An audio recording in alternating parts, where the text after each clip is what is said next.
Assalamualaikum warahmatullahi wabarakatuh. Perkenalkan, nama saya Muhammad Salman Farisi. Saya dari kelompok 6 biologi akan memperlihatkan proses pembuatan tape ketan hitam. Selamat menyaksikan. Bahan yang pertama yaitu beras ketan hitam. Yang kedua itu ada raginya.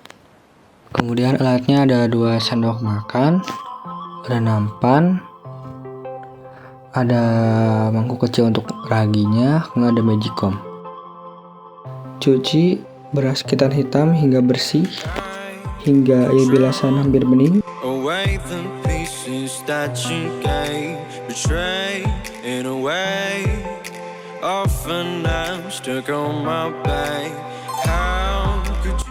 Kemudian tiriskan beberapa saat.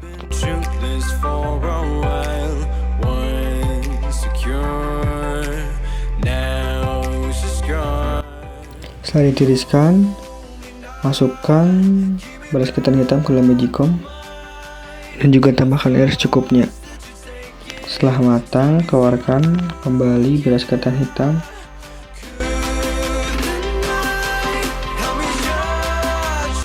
Kemudian pindahkan beras ketan hitam ke atas nampan yang sudah disiapkan.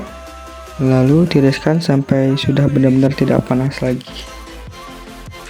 Selagi kita menunggu beras ketan hitam kita dingin, kita potong ragi terlebih dahulu. Setelah dipotong, kita banyak-banyakin. Kemudian kita tuangkan ke nampan yang sudah disiapkan.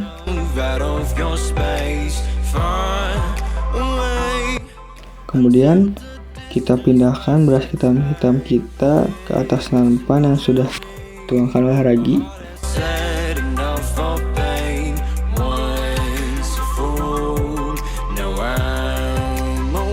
Setelah semua beras ketan hitam kita pindahkan ke dalam nampan tadi, kita tambahkan lagi ragi di atasnya agar lebih menyebar.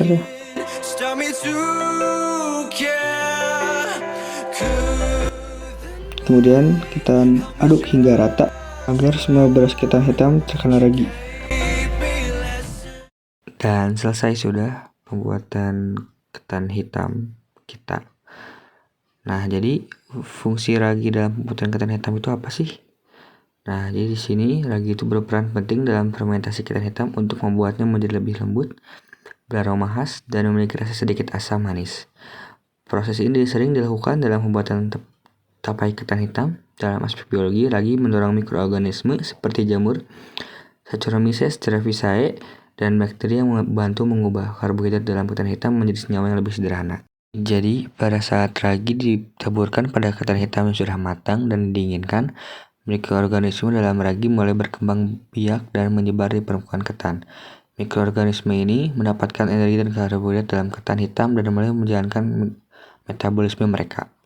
Jamur Saccharomyces cerevisiae adalah mikroorganisme utama yang bekerja dalam fermentasi ini. Enzim yang dihasilkan oleh ragi akan menguraikan parti atau karbohidrat kompleks dalam ketan hitam menjadi gula sederhana seperti glukosa dan maltosa. Selain itu, bakteri asam laktat atau Lactobacillus spp mungkin juga berperan menghasilkan senyawa yang memberikan sedikit rasa asam pada hasil fermentasi. Saccharomyces cerevisiae akan mengonsumsi glukosa dan maltosa untuk menjalankan metabolisme anaerob atau tanpa oksigen, menghasilkan etanol atau alkohol dalam jumlah kecil yang memberikan rasa khas tapai.